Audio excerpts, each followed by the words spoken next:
Hello everyone, এইমার্স একাডেমিতে তোমাদের সবাইকে স্বাগতম। আজকে আমাদের বিষয় হলো 4টি প্রাচীন সভ্যতা, যার প্রথমে আছে সুমেরু সভ্যতা। সুমেরীয় সভ্যতা হলো মেসোপটেমিয়ার অন্তর্ভুক্ত প্রাচীনতম সভ্যতা।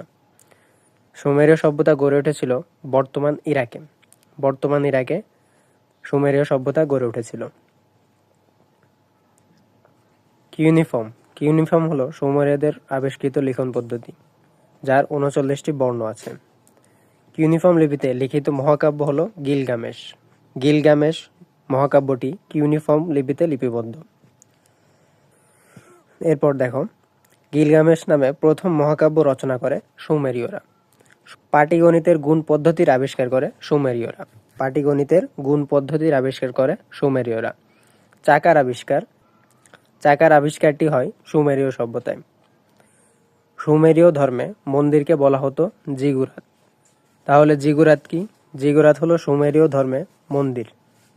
সুমেরীয় সভ্যতাটি আরেকবার যদি দেখি, মেসোপটেমিয়ার অন্তর্ভুক্ত প্রাচীন সভ্যতা। এটি গড়ে উঠেছিল বর্তমান ইরাকে। কিউনিফর্ম লিপি এই সভ্যতার অংশ।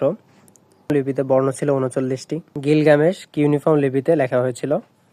গিলগামেশ নামে প্রথম মহাকাব্য রচনা করে সুমেরীয়রা।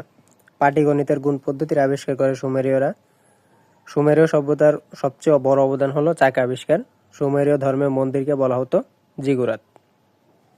আর একটি প্রাচীন সভ্যতা হলো ব্যাবিলীয় সভ্যতা ইরাকে অবস্থিত। ব্যাবিলীয় সভ্যতার স্থপতি হলো আমেরাইট নেতা হাম্মুরাবি।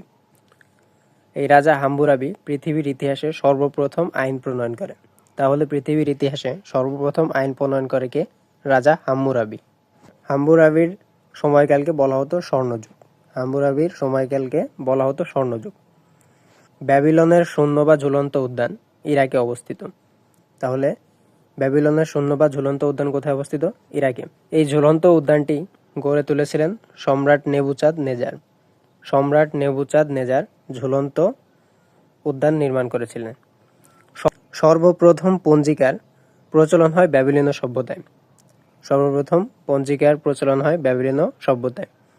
ব্যাবিলনদের প্রধান দেবতার নাম কি? মারডক। পৃথিবীর প্রাচীনতম মানচিত্র আবিষ্কৃত হয় ব্যাবিলনীয় শহরের গাথুর ধ্বংসাবশেষ থেকে। তাহলে পৃথিবীর প্রাচীনতম মানচিত্র কোথায় আবিষ্কৃত হয়? ব্যাবিলন শহরের গাথুর ধ্বংসাবশেষ থেকে। অ্যাসিরীয় সভ্যতা মেসোপটেমিয়া অঞ্চলে গড়ে ওঠা অন্যতম বৃহৎ সভ্যতা। আনুমানিক খ্রিস্টপূর্ব 2500 অব্দে এ সভ্যতা গড়ে ওঠে। তাহলে এ সভ্যতাটি গড়ে ওঠে কখন? খ্রিস্টপূর্ব 2500 অব্দে। অ্যাসিরীয়দের রাজধানীর নাম কি? অ্যাসিরীয়দের রাজধানীর নাম আশুর বা নিনিভ। আর অ্যাসিরীয়রা জাতিতে কি? সেমেটিক। ইতিহাসে অ্যাসিরীয়রা সামরিক রাষ্ট্র হিসেবে পরিচিত। যুদ্ধে সর্বপ্রথম লোহার অস্ত্র ব্যবহার করে এই অ্যাসিরীয়রা। পৃথিবীর ইতিহাসে অ্যাসিরীয় সভ্যতার লোকেরা প্রথম গোলন্দাজ বাহিনী গঠন করে। তাহলে প্রথম গোলন্দাজ বাহিনী গঠন করে কারা? অ্যাসিরীয়রা। লোহার অস্ত্র ব্যবহার করে কারা? অ্যাসিরীয়রা। আর এর কারণে এদের বলা হতো সামরিক রাষ্ট্র।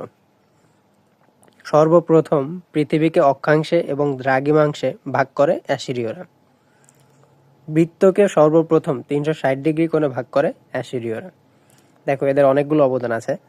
যার প্রথমে আছে সামরিক রাষ্ট্র হিসেবে পরিচিত, লোহার অস্ত্র ব্যবহার করে সর্বপ্রথম গোলন্দাজ বাহিনী গঠন করে, অক্ষাংশে এবং দ্রাঘিমাংশে ভাগ করে অ্যাসিরীয়রা। বৃত্তকে সর্বপ্রথম 360 ডিগ্রি কোণে ভাগ করে। প্রাচীন সভ্যতার মধ্যে অন্যতম হলো ক্যালেডীয় সভ্যতা গড়ে উঠেছিল বর্তমান ইরাকে। ক্যালেডীয় সভ্যতার অপর নাম কি? নতুন ব্যাবিলীয় সভ্যতা। ক্যালেডীয় সভ্যতাকে নতুন ব্যাবিলীয় সভ্যতাও বলা হয়। ক্যালেডীয় সভ্যতার সবচেয়ে বড় নিদর্শন হলো ব্যাবিলনের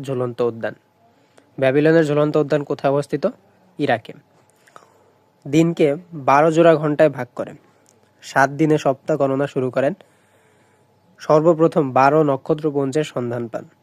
ক্যালেডীয়দের প্রধান দেবতা হলো জুপিটার। ধাতব মুদ্রার আবিষ্কার হয় ক্যালেডীয় সভ্যতায়। তাহলে কি কি অবদান আছে? প্রতিদিনকে 12 জোড়া ঘন্টায় ভাগ করে 7 দিনে সপ্তাহে গণনা শুরু করে, 12 নক্ষত্রপুঞ্জের সন্ধান পায়, ধাতব মুদ্রার আবিষ্কার হয়। এই 4টি অবদান। ক্যালেডীয়দের প্রধান দেবতার নাম জুপিটার। আর ঝুলন্ত উদ্যান ক্যালেডীয় সভ্যতার সবচেয়ে বড় নিদর্শন।